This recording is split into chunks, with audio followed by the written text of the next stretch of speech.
Everybody, if it's Wednesday, it's BC football night. It's like, Prince Spaghetti Day. This is BC football night. For those in the Boston area, might remember that commercial. He's Jeff Hafley. I'm Jon Meterparel. It's great to have you with us. We Zoom every Wednesday night. Jeff remains in his palatial estate. I've changed my location for those of you on YouTube. Very jarring for you to look at my dull kitchen. I apologize, but we're changing the headroom, Coach, as they say in the biz. How are you? I'm good, John. I like your kitchen, man. I'm gonna miss that couch you're always sitting on, but I like the kitchen. You know what? We gotta get you some BC pictures to hang up on the wall behind you. Maybe we can have J-Bomb get you like a backdrop or something. That would be nice, or We'll send you. Well, I could get you get one of those heads of one of your heads. No. Maybe one of like Pete Cronin's heads, Scott Mutrin's heads. We'll have them in the background. I'd get Pete way before I got my head. Well, one of those fat heads, right? Come on. We'll get a good one sent over to you. I'll make sure we work on that. But it's good to be back on. I appreciate it. Hey, great to have you, Coach. And it was certainly a satisfying win at the Carrier Dome. We call it a classic grinder. It was a grappling match, but the good news was you ended up winning the game 16-13. I think that was a game of the past, Coach. We may have seen BC lose, but you know what? Your streak continues of not losing consecutive games, and that has to be satisfying.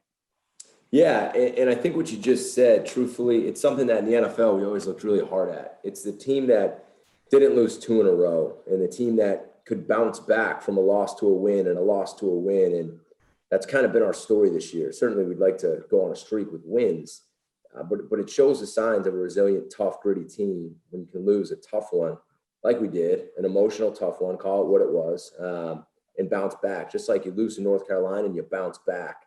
And that's huge. And that's going to be really big going forward to teach these players that, you got to let it go, win or lose. And you got to come back and trust the process and prepare and go play ball and then go let it rip. And our guys are doing that right now. So I'm really proud of them. Was it a great win? Well, like I said to the team, I'll share a story with you. I walked into the locker room. After doing my media with the TV. And it wasn't the same feel. The music wasn't blaring as loud. The guys were kind of sitting there getting undressed. And usually when we walk in after a win, guys are dancing. And I got to kind of turn the music down and just tell them it's my turn to say a little piece. So when I walked in, I called them up and I let them know. I expect the music to be blaring. I expect them to be dancing. I don't care if we win by 50. I don't care if we win by 2. It doesn't matter to me. You enjoy every single win because it's really hard to get them. And they need to understand that as well. And it doesn't matter at that point how we played. We won. Let's enjoy it and enjoy each other. Because it's not just about that week. It's about everything we've done up to that point to get that victory. And they need to understand that. And then certainly we'll look at the tape. And did we play great? No, we didn't. But we played well enough to win. And we played better than Syracuse. And if you look at the stat sheet, and you would have thought we won by 40, but we didn't. Because we didn't execute at a high level. Defensively, I thought we attacked the ball really well, and we had some great field position to give to our offense. We had the one drive at the end of the game where, I thought we made some mistakes, but we tackled well. We ran to the football, and I think Coach Tem and the defensive staff did a really nice job. On offense, there were times when we were getting 5-6 yards a pop between Bailey and Trav, and we looked unstoppable, and it seemed like we'd get right to the 35, 36-yard line, and we kind of just shut down. So we got to execute at a higher level. And I think I need to coach at a higher level than I did. And I made that point to the team and to the media. But we won, and we need to learn from it. And, we're off to a really good week. You could tell Sunday we walked in and guys had so much juice. I was almost taken back. I was trying so hard to get that juice for the Syracuse week, knowing that I knew last week what it was all about, right? I'd be lying to you if I didn't. But this week, guys, the juice has been outstanding between playing the number 2 in the country after you just played the number 1 team in the country. It's Notre Dame. It's Red Bandana week. So talking about execution, because the juice and the energy and the effort will be there. Yeah, how do you not get ready for Notre Dame? That's for sure. That juice has to be at such a high level. Of course, we'll get to that one. But when you said you need to coach better, what does that mean? Yeah, there was just some situations I don't think I handled well. I'll just give you one example. We had them. It was about 3rd and 10, right around the 36-yard line. And I usually do a pretty good job of, getting to Coach Signetti, whether I want 4-down territory, because if you do that, then you can run the ball on 3rd down. You might throw an intermediate pass on 3rd down. And I just did a poor job at that point of the game in communicating with him. And, we wound up trying to get it all. And then it was 4th and 10. And I trust Boom. So we tried the big field goal with the ball in 36. And should I do it again? I kept trying field goals, as you saw, because I trust him, the specialists. But just little things like that. I thought there were some big learning experiences for me in that game, and I'll be better. It's funny, after the game, just you sit there and you think about it. It's good. It's good for me too, as a first-year head coach, to learn how to win the ones that are close, learn how to win the one when you're up, and then learn how to win some ugly ones. And all year I've been pretty good, consistent, and calm on the sideline, and I got to learn from it, and I need to do better than I did. So I can admit that, and I certainly will work at it. No, certainly. That's great. It's big of you to admit that. I think a lot of guys would not admit that, but I think we can all admit that Travis Levy was superb. 117 combined yards. He ran behind his pads. I thought he ran the best he has all season. He received the ball out of the backfield. He got a game ball from us. And would you agree in terms of that was his best game? Yeah, I was really proud of Trav. Trav had a little bit of a cold all week, and nothing COVID related. As you guys know, we test 3-4 times a week. So he was a little run down. And, I gave him a game ball too, like you did, for a lot of reasons. One, he ran hard. Pads were down. Like, you could see his pad level improved. And you could see that when you turn on the film. It looked like he was running on a mission, caught the ball well out of the backfield, checked down screen passes, played on special teams. But to me, what he did epitomizes what we're trying to build. Guy didn't feel great, never said a word, didn't flinch. He put it all on the line for his teammates. That's what this team is all about. And I let the guys know it. He just an incredible leader, incredible person. And I can't tell you guys how important he is to our football team. And that's probably one of the reasons why you told me a few weeks ago you think he's going to play on Sunday, right? I do. I do.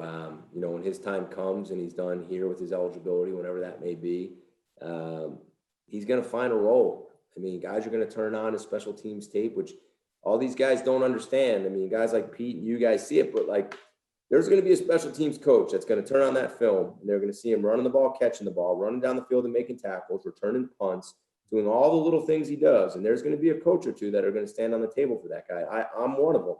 And they're going to say, we need that guy. And if he gets the chance, he can play for a long time if he continues to get better and just continue to have all the toughness and leadership that he does. But I'm hoping this time here will stay a little bit longer. Oh, yeah, absolutely. Good to hear there. But David Bailey, season high 125 yards, another guy who ran very hard. The running game came together again like it did against Georgia Tech. You ran 47 times. That was a season high. But you knew going into this one you could expose some things, right? Yeah, I was hoping we'd be able to run the ball against them. Again, they do a lot up front, a lot of movements, a lot of shifts. And, as a defensive guy, in my opinion at least, and take it for what it is, you got to be careful with all that, because there's a lot of risk and reward, feast or famine, if you want to call it that, where if you get caught in too much movement, you can get gashed sometimes. There's big holes that open up, and you got to find them. So credit to Coach Signetti, Coach Applebaum in the backs. They did a really nice job. It looked like we were getting 5-6 yards every time we ran the football. And I think an unheralded aspect of this game on the defensive side, Max Richardson again led the team in tackles. He always does. But John Lamont comes in for an injured Isaiah McDuffie. Hadn't received much time this year, but he played very well. What did he do effectively? He did play well, man. I'm glad you brought that up. He tackled well. You can just tell he was ready for his moment. He didn't have a lot of MAs. He lined up. He knew what he was doing. He knew his job, and he executed at a high level. Just happy for John. Just, a guy who hasn't played that much, again, hasn't said anything, hasn't pointed fingers, hasn't, come up and asked me quite. No, he just works hard. And when his time came, he did a nice job. And I think he's got his confidence now. And sometimes it takes that, right? Playing in a game, going through a real football game. And he's had a great week of practice. And I just think that helps. And I'm just really happy for him. Is Isaiah McDuffie going to be available this week, or you don't know that yet? Yeah, I think he'll be available. We're hoping that he is. It looks like he will be right now. So he'll be a big part of the game plan and a big part of this game. And it'll be good to get him back because, he's one of the fastest guys we got. And he's one of the hardest hitters. And, him and Max and now John, I mean, we could have a variety of personnel groupings on the field at the same time. One of the guys that probably won't be back, though, is Mike Palmer, safety. It's tough to see him go down, grabbing the hamstring. How's he doing? Yeah, he won't be able to play. And I kind of said that to the media this week. Just no reason to hide that from anybody. He's doing okay. We still got to find out exactly how long it's going to be and what he needs to do. But again, you want to talk about a tough kid who's battled through injuries all year, continues to come back and try, and who's playing a good game. We'll miss him, and we'll miss a lot, not just the way he plays, but his leadership, his intelligence back there. And, hopefully we'll get him back later this year and for our final 2 games after the bye week. One thing that we know is, Coach, Pete and I were 20 rows in the field. We're usually not that low, but you get a real appreciation for the violent hitting, the thunderous hits that you guys were applying, especially on special teams. It seems like your tackling, you've mentioned it a few times, your tackling's gotten better here as we moved along. Is that a safe assessment? I think so. And I credit Tim and the defensive staff for really working hard on that. I mean, I'll be honest, if there's 10 minutes of individual right now, we probably spend 7 minutes on fundamentals and technique, especially tackling. But a credit to the players, the way we're running to the ball and the effort from the D-line all the way back to the back end. They're running and they're hitting, and we're starting to tackle lower. We're starting to wrap up better and drive our feet, keep our eyes up. And it's good to see when your fundamentals improve throughout the year, because truthfully, John, most of the time when you watch football late in the season, fundamentals go the other way. Yeah. So again, it's signs of I'm hoping of what's to come with this team, to seeing our fundamentals actually improving, and the later we get in the season. And I think the problem is, and you mentioned it last week, is your bye week's late. So maybe, that leads into that, doesn't it? Yeah, I think so. I think we've done a good job giving the guys rest and helping them feel good. I still wish the bye week was a little bit earlier, but, I'm luckily we get it next week. I think we all need to sleep and rest and recovery and just resetting your minds mentally too. I think that's the thing. The monotony of every day, it's kind of like Groundhog's Day over and over and over. And for the coaching staff, it's been since like June 28th that it's been every single day. And people don't realize, but the coaches haven't had one day off, not a Saturday, not a Sunday. We have not had one day off since really probably July 5th, wow. Which usually you get that nice July vacation, you go into August, and we're not complaining. We love it. But you got to stay sharp. So you got to make sure you take care of your mind too. Yeah, a lot of need that extra juice. You're going to need it this week. You mentioned it. We are going to talk about Notre Dame coming up. It's the Holy War in Chestnut Hill and the Red Bandana game. Always a special day in Boston College football. This is the BC Football Show with Jeff Hafley. Stick around. Back with more after this from Bud Light. Get your ice cold Bud Light seltzer here. Even though you can't go to the game, doesn't mean the game can't be brought to you now here. Just go to budlight.com/delivery. That's budlight.com/delivery. Give me 2 mangoes. Coming at you. It's a little short. Ow. Sorry. You know what? I'm just going to walk them over to you. Whenever there's a game to watch, there's a Bud Light there. Enjoy responsibly. Anheuser-Busch, Bud Light Beer, and Bud Light Seltzer, IRC Beer in Texas, St. Louis, Missouri. This is JP Plunkett, BC 93. Like you, I'm super excited about Coach Hafley and his squad. I'm also super excited about my firm, Red Dome Realty. We lease, sell, and manage all commercial product types. Our clients get big company power that's accented by a small shop's entrepreneurial hustle. Please call or text me at 617-999-4993 and or see us at r-dome.com. Red Dome Realty, 617-999-4993. Get in, take a bow, go Eagles. Boston College 1992 alum Matt McGovern is the proud owner of the McGovern Auto Group, Boston's fastest growing family of car dealerships. Matt is proud to serve BC, its students, and their families, with 11 dealerships across the Boston Metro and over 5,000 vehicles to choose from. Don't settle for a new vehicle from just anyone. Join your fellow Eagles Matt McGovern, Mark Walker, Christine Hyde, and Tom Kilgariff at McGovern Auto Group. Visit them online at McGovernAuto.com. Go Eagles! This is Karen's experience. I looked at houses for over a year, but only had a weekend to lock in an offer. At Cambridge Savings Bank, we know your home buying experience will be unique, which is why our dedicated mortgage loan experts work closely to understand you on a personal level, giving you the support and confidence to make smart decisions fast, especially on weekends. See how Cambridge Savings Bank can help you get home at cambridgesavings.com. Member FDIC, member DIF, equal housing lender, NMLS number 543370.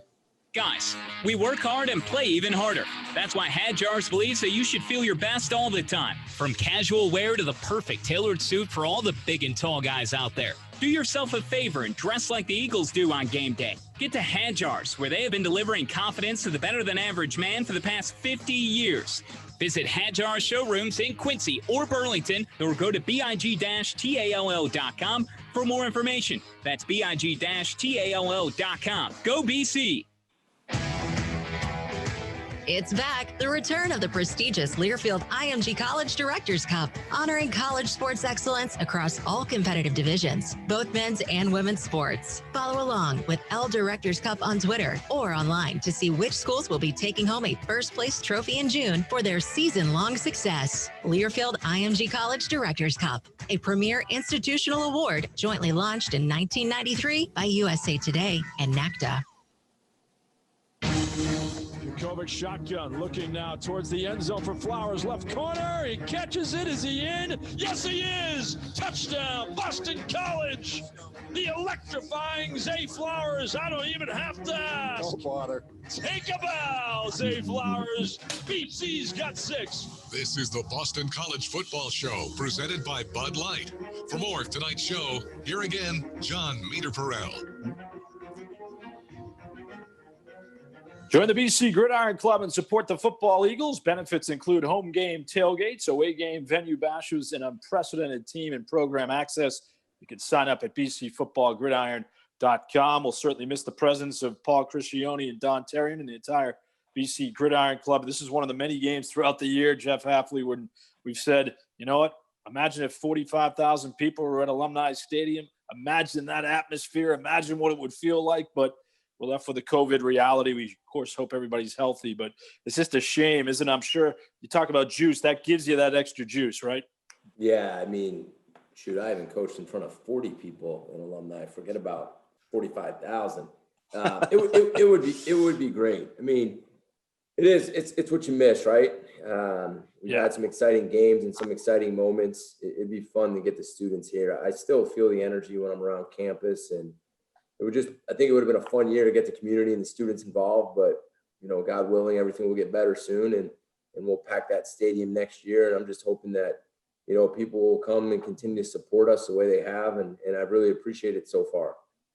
Notre Dame's had the clear upper hand in the series. They've won 7 straight, including last year in South Bend. That's ancient history, but you know, you talked about throughout the week about the quirkiness of playing. You got the 1 and the 2 with Clemson a couple of weeks ago. Now you got the 2 in Notre Dame after they edged Clemson. That's only happened 2 other times, Coach, in BC history. It was 91 and 1981. Do you think about the significance and the magnitude of that? Yeah, well, it looks like I picked a good time to be a first-year head coach, huh? I get to battle COVID. I get to figure out who the team is on Zoom, and now I get to play the number 1 and number 2 team in the country within a span of a month. It almost feels like we're in the college football playoff round robin tournament and see if we can advance. But why not? I mean, why not figure where you're at right now? I mean, we played the number 1 team in the country 2 weeks ago, and we weren't too far away, and we took a good swing and we played at a high level. So why not get back and play the number 2 team in the country? I mean, what competitor doesn't want to do that? What coach doesn't want to do that? Let's see where we're at. And let's see if we can go knock them off. And if we can't, let's see how we need to get better. But I also think it will show you that we're not going to back down from anybody. And we're not going to play tight, and we're not going to coach to keep it close. We're going to try to win the game. And that's how we're going to coach, and that's how we're going to play. And that's what this team needs, in my opinion, in year 1. So hopefully we can get the number 3 team at some point and make it the trifecta. It's that let it rip mentality that we love. And when you turn on the tape and watch Notre Dame, Clemson, it was a thriller. It was a classic college football game. You got to admit that in double overtime. It was a beauty, one for the ages. What did you come away with thinking about Notre Dame? Well, a great football team. They executed at a very high level. Thought that a quarterback played his best game of the year. And they capitalized on some mistakes Clemson made late in the game, and they didn't. It's a really, really good offense with a big front, probably as big as we played, and tough and physical. If you combine that with their 3 tight ends, 2 of their tight ends are as good as we've seen. Quarterback who can run around a lot. So he proved it against Clemson, running away from those guys. He's athletic. He's fast. He can make the throws like he did at the end of the game when he hit the seam down the field. And they got some big wideouts. 11 and 88 are big players. 3's good in the slot. So an impressive offense. Defensively, they're really well coached. Talented too. This team's got a bunch of high draft picks. They do, just like Clemson. And you're going to see that when it comes time. And they have a lot of seniors on the team. Coach Kelly's built this. And, this is his year. He's got the quarterback. He's got the senior linemen. He's got the senior DBs. This is their year to make the run. And, those guys are playing at a high level with a lot of confidence. And they just won a big game against a really good opponent. We all know how good Clemson is. And they were the game was eerily similar to our game. If you really watch that game closely, and I was sitting there watching it with my wife when we got home from our game, and I just kept saying, Clemson will come back in this thing. The difference was in the fourth quarter, Notre Dame capitalized and scored. And if you remember, we had the ball on that 50-yard line, and we had the ball again backed up inside the 5-yard line. We just couldn't execute at the end. So, watched the game probably 100 times since then, and just excited for the opportunity. Ian Book, we knew was a good passer. He's 60%, but seems to me he's gotten better running the ball. 69 yards against Clemson, maybe better field vision as he gets older. Do you share that assessment? Yeah, it's a guy who's played a lot of football. I think he started for 3 years, which he's played in a lot of big games. He's won a lot of football games, and he's a good athlete. And, he has a lacrosse background, so you can see how he knows how to stick and move and run around. And, I'm just telling you, if you don't have an eye on him, he'll take off and he'll make you pay. And it's very hard to defend. Really good college football player, and probably doesn't get enough credit. But look what he's done. Look how many games he's won, and he's leading the number 2 team in the country. Yeah, they've won 40 out of their last 46, which is quite a number. Your quarterback, of course, well documented, was there. Do we overrate that intel aspect? Phil Jurkovec knows Notre Dame. Notre Dame knows Phil Jurkovec. Yeah, I think it's fun for the people to think about and talk about. But if you just want me to be honest, it's a new offensive coordinator in Notre Dame, so it's not like Phil was around this offensive coordinator when he was calling the plays, and you can see it on film. It's a different scheme. Does he know? Yeah, he knows, but it's not like he's giving us secrets that we're going to be able to figure stuff out. And then same with him. They know Phil as a human being and as a person, and but they got to watch the film and figure out what we're doing schematically. So I think that stuff's fun to talk about, and I'd be lying to you if I made anything bigger than it is. No, that's probably the honest answer, no doubt. Media guys love that stuff. No, I get it. Trust me. I could pretend and I could make this great story up about it, but I couldn't really sell it to you. I can't lie to you. No, that's good. I love that, Coach. We love that about you. Kyron Williams, I can't lie. He looks like, to me, he's one of the top backs in the country. He runs violently and he blocks violently. I think that's an underrated aspect of his game. They talked a lot about it on the broadcast. Tony Dungy remarked about it throughout. Do you get that when you watch the tape? Yeah, he's got a ton of juice. He does. He's violent. He runs with his pads down. He hits the holes 100 miles per hour. He's good in pass protection. He can catch the ball in the backfield. He's an underrated player. It reminds me of last year when I was at Ohio State and we were getting ready to play Clemson. I had really not watched the ACC much. And truthfully, coming from the NFL, I really hadn't watched college football very much. And I thought ETN was it was like a wow moment for me. I was like, this is the most underrated player I've ever seen in my life. And then everybody starts talking about him, right? I feel that way about him. When you watch him, he's not talked about enough. This kid's a special player, and I love the way he plays the game, and I have a ton of respect for him. And he's got the mindset that I love it. And I won't love it on Saturday, and I'm going to do our best to not let him have that. But I respect him. I think he's a really good player. So defensively this week, what's your mindset coming into this game? You got a veteran offensive line. You got a veteran quarterback. He's a young running back. You talked about the tight ends. Clearly they're loaded similar to Clemson, but how do you attack this game defensively? Well, you got to we got to stop their run game. They're going to get in 12, 13, 11. They're going to try to, if I were them, try to get up and pound the ball and try to just run it on us. We have to stop the run. Have to. Got to get off field on third down, and we got to contain Book. We can't let him run around and make plays with his feet. And that's something we did not do a good job of earlier in the year. And I believe we've gotten better at it, but we got to stop the run. And when he throws the ball, we got to make him throw it from the pocket and not just take off and run it. When you look at that on the other side of the ball, their defense with Clark Lee, everyone talks about him as like they did with you last year, one of the top coordinators in the country. Is that warranted? Yeah, I think he does a great job. Very sound scheme. he does just enough to throw you off. But it's sound. The gaps are taken care of. You don't turn on the film and see a lot of busts. He makes you earn the yards that you get. That's a sign, in my opinion, of a good coach. They play with good fundamentals and technique. They play with a high effort, and they've got a lot of draft picks. It's a great combination when you get a good football coach and you really good players. And I say that as a compliment to him and their staff, because truthfully, there's some teams that have really good players and they're not coached well. And there's some teams that have average players and they're coached well. I think this is a credit to them for doing both. When you went into a room when you're an Ohio State coordinator, how many times did you clash with Notre Dame on the recruiting trail? I don't know if I recruited last year against Notre Dame when I was at Ohio State, truthfully. No kidding. Yeah, honestly, I don't even remember who I recruited against it. When I was at Ohio State, it was like, John, I want that guy, I want that guy, I want that guy. And I got that guy and that guy and that guy. And I said, all right, let's go home and figure out the next class. It was a buffet. It was a buffet. No knock to Notre Dame. Trust me. I'm sure maybe I did recruit against them with some guys and lost, and just so much going on where I forgot. But that was it seems like that's cranked up for them. They had a little lull there maybe, but now it's back to where it was when all of us growing up watched Notre Dame. Were you a Notre Dame fan growing up? No, I was a BC fan, John. I think you know the answer to that one already. That's all right. I was rooting for Pete when I was a kid, Oh, there you go.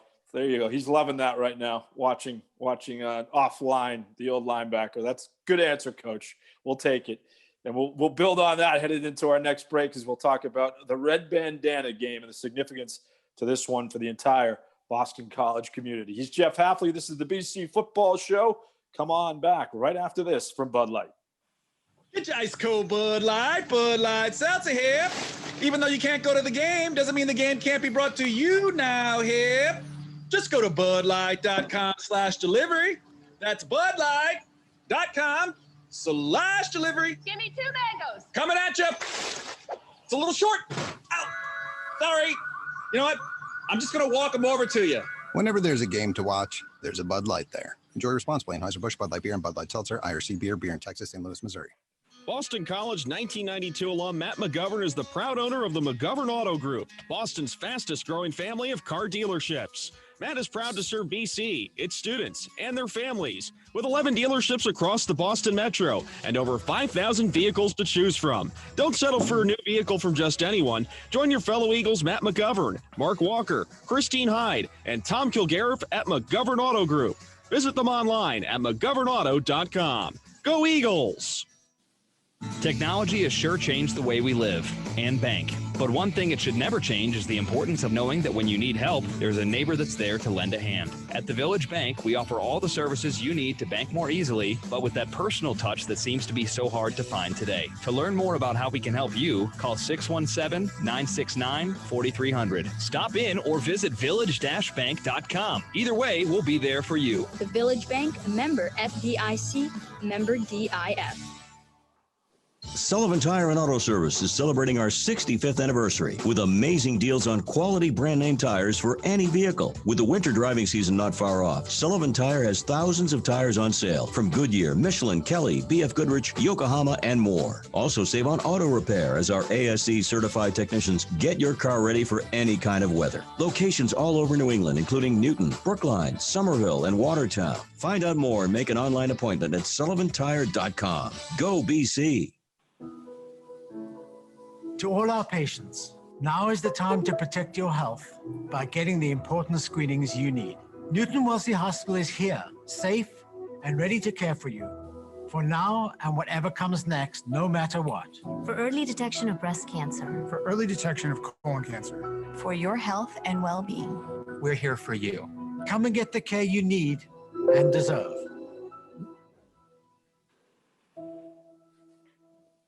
The passion. 25, first down, 20, 15, 10, 5, 3, 2, 1. The fury. Getting blitzed. Down he goes. The speed. Doubled. It's going to be. The Boston College college football. For the end zone. Got it for 6 points. You can unhitch the wagon. Put the ponies in the barn. Over the shoulder. Get 30, 20. Say goodnight to this one. This is the College Football Blitz. Listen on Saturdays this fall. Starting at noon Eastern Time on ESPNU Radio, Channel 84.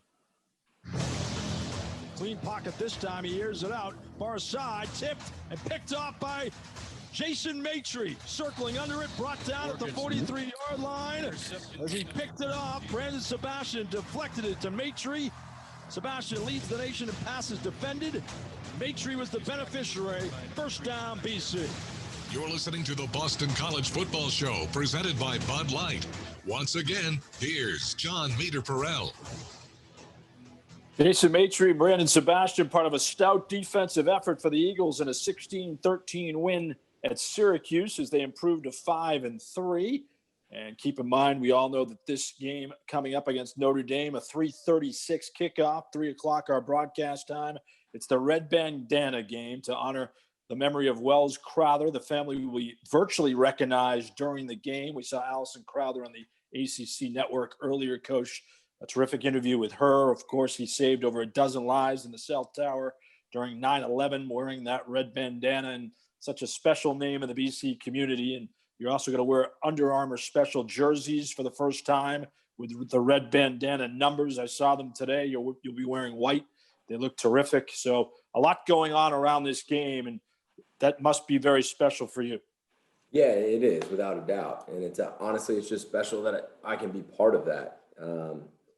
I showed the story of Wells back on 9/11. I thought it was a great time to do that, so the freshmen and everybody knew. And he kind of epitomizes what Boston College is all about. You know, it's men and women for others. It's sacrifice. And if you look at our football team, it's not nearly what Wells sacrificed, but hopefully they learn from it. Look at how they've sacrificed for each other with COVID and sacrificed everything they do right now for each other on the field. And that's really our mantra. It's all for the team. And that's how we break down every meeting and every huddle. And, you know, that's Wells. You want to talk about the ultimate sacrifice, a guy giving up his life for people he didn't even know. So again, I'm not comparing even close to what we do or anything we could do to what he did. So to put on those jerseys and put on that gear, it's not about looking good. It's not about swag. It's about honoring him and, Boston College, not just our football team, but what he stands for and what the school stands for. And truthfully, you wish more of the world stood for, because it would be a better place. So I'm very grateful just to be a small part of it. Selfless sacrifice, the classic definition of a hero in my book, and I think in many others as well. And have you had a chance to talk to his mom or other members of the family? I'm going to reach out to her. Jason gave me her number today as the week winds down here. I'll probably give her a call after practice tomorrow. Love to have the opportunity to talk to her and just let her know how grateful I am to be participating in the opportunity to honor her son. And just how impressive that is. You know, it is incredible. If people think this is about the jerseys and us trying to do something to create, some momentum or energy, they couldn't be more wrong.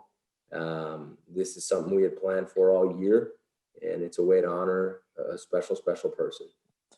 Yeah, no, well said. And I guess my next question was going to be about, how do you develop, is a pregame speech come to you organically? Do you think about it all week? Do you think about when you're in a shower, when you wake up in the morning? When you're driving to the game? I guess maybe this week writes itself, but how does that come to you? Usually I get thoughts early in the week and I just constantly take notes. Sometimes it's laying in bed late at night. Sometimes it's driving to work, or sometimes it's in pregame when I'm on the field and something hits me or someone gets me angry or someone says something that rubs me the wrong way. And it's usually right before I go into that dark place. And sometimes I get up there and I don't even know what's going to come out of my mouth, and it just comes out of my mouth. And I honestly just try to let whatever is inside of me come out. And I'm not a very planned guy, and I'm not a very rehearsed guy. I don't stand in front of the mirror and pretend I'm some great coach. I kind of go up there, and whatever I feel comes out of my mouth, and I try to let the guys see my emotion and let it rip. That's a good way to do it, right? I mean, I'm sure you're around a lot of guys that maybe were different that way. Did you learn from anybody in that regard? Yeah, I think sometimes you get these guys who, no disrespect, it's just a planned speech and it looks planned, or something that's not real. That's something that the players know isn't really you, and it just doesn't sound like you. So the one thing that I am, and at least I think the players, or hope the players would say about me, is I'm real with them. I don't pretend to be somebody different. I don't talk to you guys right now like I'm on the radio any different. I just, whatever comes to my mind, I say and I feel, and I show them, and I tell them the truth, and that's how I'm going to be. And you either like it or you don't. Well, we love it. No filter. We love it. Keep that mindset, Coach. Go with it. We love it. It's a good mindset to have. But throughout the week, when you watch Notre Dame, we talked a lot about their offense, a little bit about their defense. Defensively, less than 5 yards per play, 85 yards on the ground, 34 against Clemson and Travis Etienne. Why are they so effective stopping the run? Why? Again, I think it's a combination of their players and their scheme. They're sound. They're not going to bust, and you're going to have an A gap player, a C gap player, and a D gap player, and their players are going to know where they're supposed to be. Because truthfully, when you turn on a lot of film and you look and you freeze it, it's like, who's got the A gap, who's got the B gap, and how are they going to stop that? With these guys, it's not the case. They have a great system, and they have really good players. They're really good up front. Their backers are good, and their secondary is good. So it's a great combination of that. And we have really good players too. And we have a really good offensive staff. And we're going to have a really good plan to attack what they do. And I'm very excited to see that. And we're not going to coach or play timid, and we're going to go after them. If you were to streamline what your biggest challenge is this week, what is it? Well, I think on the defensive side of the ball, I think it's going to be stopping their run game. I mean, they are big and physical up front. And you mentioned the back. The back's a really, really good player. And then when we get him to third down, we can't let this quarterback run around on us. We have to make him throw the football, and we got to execute. And again, I say that more because I'm so much more involved on the defensive side and spend all day watching their offense. But that O-line is really good. I mean, really, really good. It's impressive. Yeah, I think they probably have 2 or 3 pros up there, much like yourself. Yeah, they got good players. Yeah, they seem like they're grizzled too, and they've, that, as you well know, that helps when you're a fifth year. That certainly helps. From a receiver standpoint, they had one of their guys hurt. He might come back. They're probably getting him back for North Carolina, maybe not Saturday. But Avery Davis, saw him Saturday, made big catches. The other kid, McKinley, made big catches. The tight end, Michael Mayer, they call him Baby Gronk. Your secondary, though, Coach, I think it's been one of the best in the ACC. How do you feel about that matchup? I feel great about our guys. I think Coach Azar has done a remarkable job. I mean, you want to talk about a transformation of a secondary in 1 year. I mean, I give him a lot of credit. And those guys play hard. They play with really good technique. They finish violent. They don't back down from anybody. They've been fun to watch so far. They play with a nice swag and energy. And again, I can't say enough about him and what he's done with that group. So I'm going to take those guys against anyone we play all day long. Isaiah McDuffie, clearly a guy that we've talked about a lot. Availability, maybe, is he coming back, we think? Yeah, I think Isaiah will play. He'll practice, and he's done a nice job, and he'll be flying around ready to hit people like he's done. He got a little bit banged up in the game, and we took him out and put John in and felt good about that. But between him and Max, and you got 2 really good players. Coach Duggan, former BC captain and linebacker, no one better to tutor those guys, which is another cool story that people don't even realize. You get to bring a young coach back like Sean Duggan, and played here with Kuechly and eventually became a captain himself. He's going to be a tremendous star in this profession. And look what he's done with those 2 backers. I mean, honestly, look at what Tim and the defensive staff have done. It's really impressive, and I give those guys a lot of credit. Yeah, much improved. That's been turning heads, I think, all over college football, what you guys have done with the defense in totality with some lack of depth, too. Let's face it. But at linebacker, I think Max Richardson's a guy probably doesn't get as much credit as he deserves. He's leading the nation in tackles. Picking up 10 tackles a game. What has he done to get better?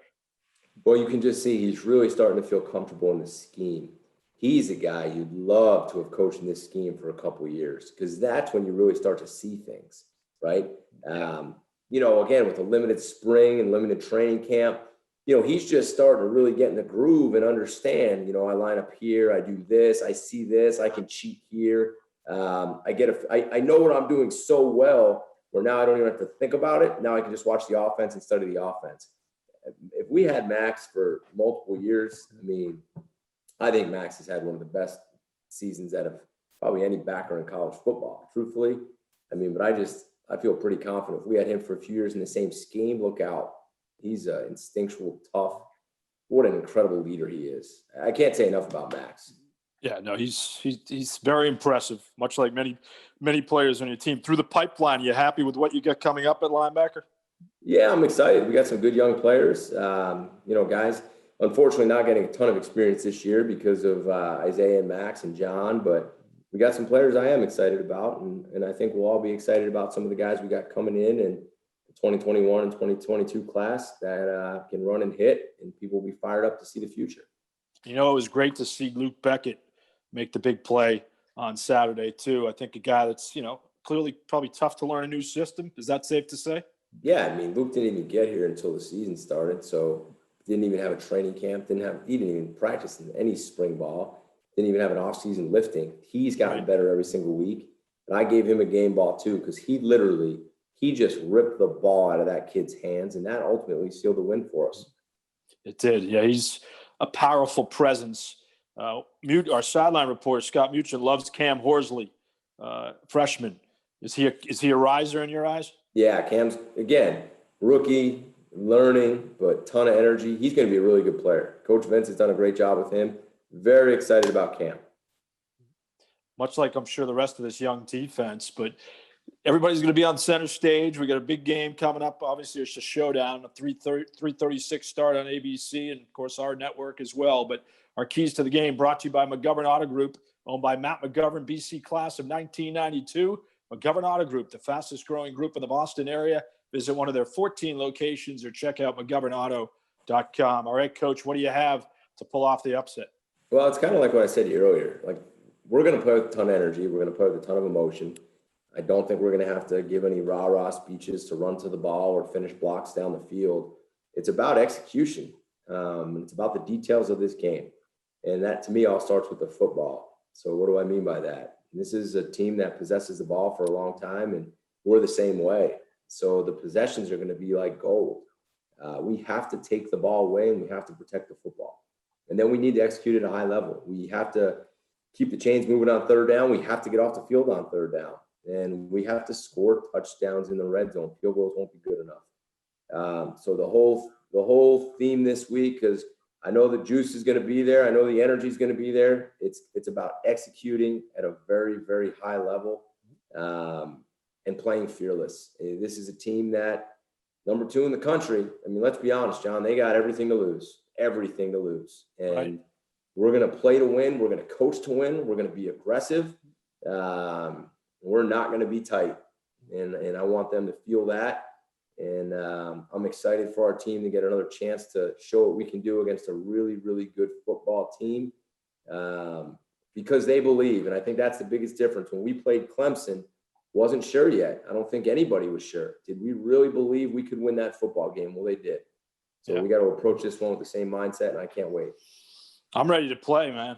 I'm ready. I got juice. I'm ready to let it rip.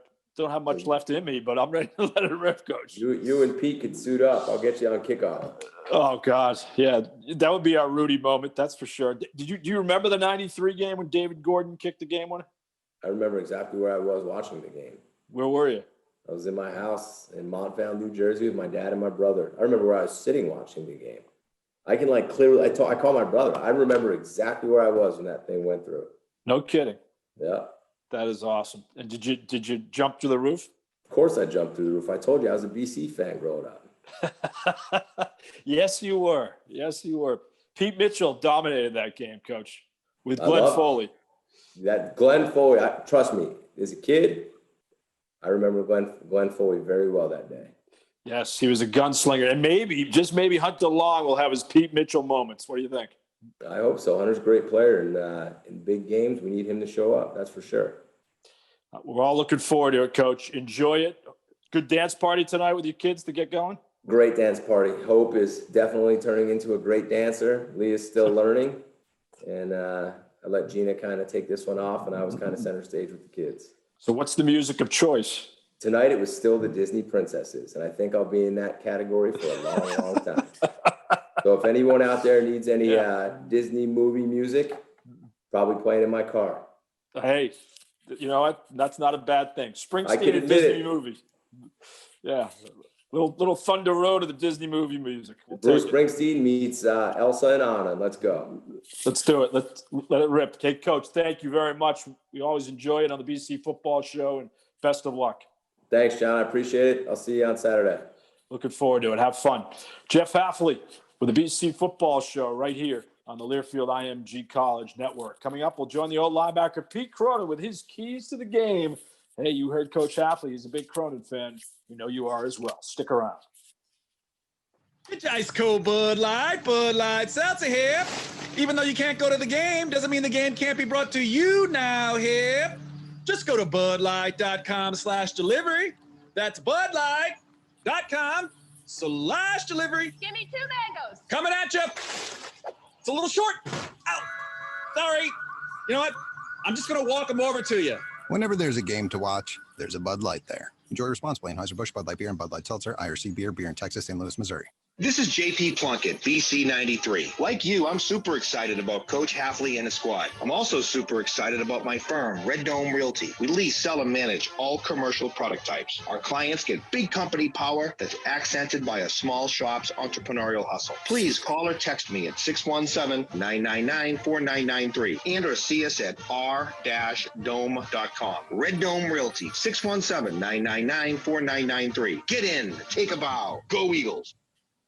Boston College 1992 alum Matt McGovern is the proud owner of the McGovern Auto Group, Boston's fastest growing family of car dealerships. Matt is proud to serve BC, its students, and their families, with 11 dealerships across the Boston Metro and over 5,000 vehicles to choose from. Don't settle for a new vehicle from just anyone. Join your fellow Eagles Matt McGovern, Mark Walker, Christine Hyde, and Tom Kilgariff at McGovern Auto Group. Visit them online at McGovernAuto.com. Go Eagles! This is Tom's experience. I was completely committed to buying a house. I just wasn't sure I could pull off a huge down payment. At Cambridge Savings Bank, we know that your home buying experience will be unique. That's why our dedicated mortgage loan experts share your commitment, taking the time to truly understand your individual needs and working with you to find solutions that set you up for success. See how Cambridge Savings Bank can help you get home at cambridgesavings.com. Member FDIC, member DIF, equal housing lender, NMLS number 543370. Guys, we work hard and play even harder. That's why Hadjars believes that you should feel your best all the time. From casual wear to the perfect tailored suit for all the big and tall guys out there. Do yourself a favor and dress like the Eagles do on game day. Get to Hadjars, where they have been delivering confidence to the better-than-average man for the past 50 years. Visit Hadjar showrooms in Quincy or Burlington, or go to big-tall.com for more information. That's big-tall.com. Go BC!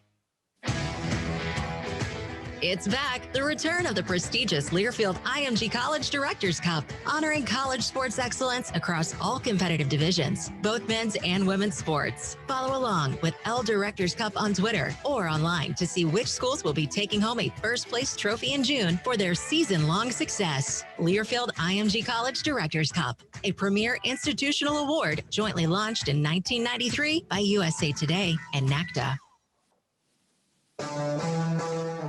From the shotgun, here comes pressure, and they dial up a sack.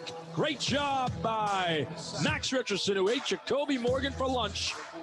Came right up the A-gap and brought Morgan down for a 7-yard loss. It's 3rd and 16. This is the Boston College Football Show, presented by Bud Light. For more of tonight's show, here again, Jon Meterparel. That time night again on the BC Football Show. We check in with the old linebacker, the BC Hall of Famer Pete Cronin, who did a admirable job driving up the New York Thruway in his McGovern Auto. And Pete, you were quite the companion on the way home as well. You give good Thruway, Pete. You give good Uber. We know you give good Thruway. How's that? Well, you can give good Thruway and good Uber, but trust me, you do not want to cover a kick meet. Hafley's offering you a job on the kickoff coverage team. Turn them down. Oh God, no. I was talking to him. Snap like a pretzel. Yeah, we talked about the violent hits, man. Of course I would. We talked about the violent hits, and you can appreciate that. Hold on. So would I. Snap like a pretzel. No, you wouldn't. At least you knew you would know what you're doing. Me, I would take a dive. Get on the ground. Yeah, oh, man. But it seems to me, Pete, that's increased the last couple of years in terms of the hitting, hasn't it? The violence. I think because they've placed special emphasis on reducing the amount of contact during the week, they're really managing the hits. A couple things happen. Players are playing fresh. They're bigger, they're stronger, they're faster. The surfaces are faster, and you've got all these compounding elements that are contributing to, I think, an elevated level of intensity. No question about it. The game is faster, it's more physical. The collisions are absolutely more violent, and frankly, that's the attraction. You love it. They're going to need a lot of that this week, Pete. I'm sure you watched the Clemson game like I did this week. We always go through the tape and look at that. And man, I said, holy cow, Notre Dame is loaded on both sides of the ball. But the good news is BC figured it out how to play Clemson. They didn't close the deal, but they do have maybe a formula on how to play this type of team. Well, I think the couple of things you need to understand is, number one, if you look at Notre Dame in their record this year, although they're undefeated, their opponents are 18-26. Okay, they beat Clemson. Okay, that's off to them. BC's opponents are 25-34. Well, they seem to be similar. They haven't really blown anybody out. They played a really emotional game against the number one team in the country, and they showed that they can do that at home. I think that's really an important factor. Yep. But when you look at Notre Dame, you take a really close look at them. There was a sequence there where Notre Dame had a couple of plays, 3 plays in particular, where they got 6 points and they should have gotten 21. They had a false start and a 4th and 1 inside the 10-yard line, settled for a field goal. They had a dropped touchdown in the end zone by Michael Mayer, which should have been a touchdown, settled for a field goal, and they fumbled the ball on the 5-yard line into the end zone. That kind of scares me a little bit because they missed those opportunities. But on the other hand, what it tells me is they're making mistakes too. They make their own mistakes. They're not perfect by any stretch. And I think the most important thing for Boston College this week, and Coach Hafley talked about it. You gotta stop the run. You got to really put pressure on the run. They did that against Clemson. BC did that against Clemson. Etienne did not have a typical rush day. He had a great day otherwise, catching the ball. But on the other hand, if you can really stifle that Notre Dame run and keep the quarterback in the pocket, make him throw the ball out of the pocket. He is one dangerous dude. He knows how to extend plays with his legs. He really is. If he gets out of the pocket, he's uncanny. He feels the pressure. So I'm sure that Boston College is placing special emphasis on that. And what that means is you may give up a little bit of pressure in order to keep him in the pocket, which puts stress on the coverage, the secondary and linebackers. But there's the game they're playing. And I think when you come off an emotional win like the win against Clemson, whether you like it or not, there's going to be an emotional letdown. And so they're on the road. They're coming to Boston College. Clemson beat Boston College. All the noise about the Holy War and Catholic universities and all that stuff. Will it resonate? It might resonate for Boston College, and the red bandana game has something to do with it. But I don't really think it makes a hill of beans difference to the Notre Dame team. And so Boston College will have an opportunity Saturday. But the most important thing, they just got to play clean. It's so cliche. They really haven't played clean all year. BC has not played clean all year. So if they play clean, which means turnovers, hold on to the ball, take the ball away, convert on 3rd down, avoid the penalties. You do those things, score in the red zone. I mean, it is really cliche, but we're deep enough into the season at this point where the trends have emerged. And despite Boston College's record, which is remarkable when you think about it, they've yet to really put that pristine effort together. Agreed. And maybe Saturday is when they're going to do it. Oh, and we'll all be celebrating, Pete. That's for sure. We'll have your keys to the game coming up on our pregame show at 3 on Saturday. Got to cut you short again, but at least you know now Jeff Hafley's a big Cronin fan. Well, he wants me to cover a kick for him. I'm sorry. I'll tell you what, if I go back to college and get 4-year scholarship, one kick, I'm in. One. Just give him one. That's all you need. I'm going down. He's the guy wearing 57. All right, Pete. We'll see you Saturday. Great job. All right, Meet. Good talking to you, buddy. Good luck. Looking forward to it. Special thanks to those who made it possible, including our producer, Wolf Golke. Also, special thanks to Jason Baum and the BC Sports Information staff. Our broadcast starts at 3 o'clock on Saturday. BC and Notre Dame at the Heights on Sports Radio WEEI 93.7 FM and the Learfield IMG College Network. For the coach, Jeff Hafley, and the old linebacker, Pete Cronin, I'm Jon Meterparel. Thanks for joining us, everybody, and have a great night.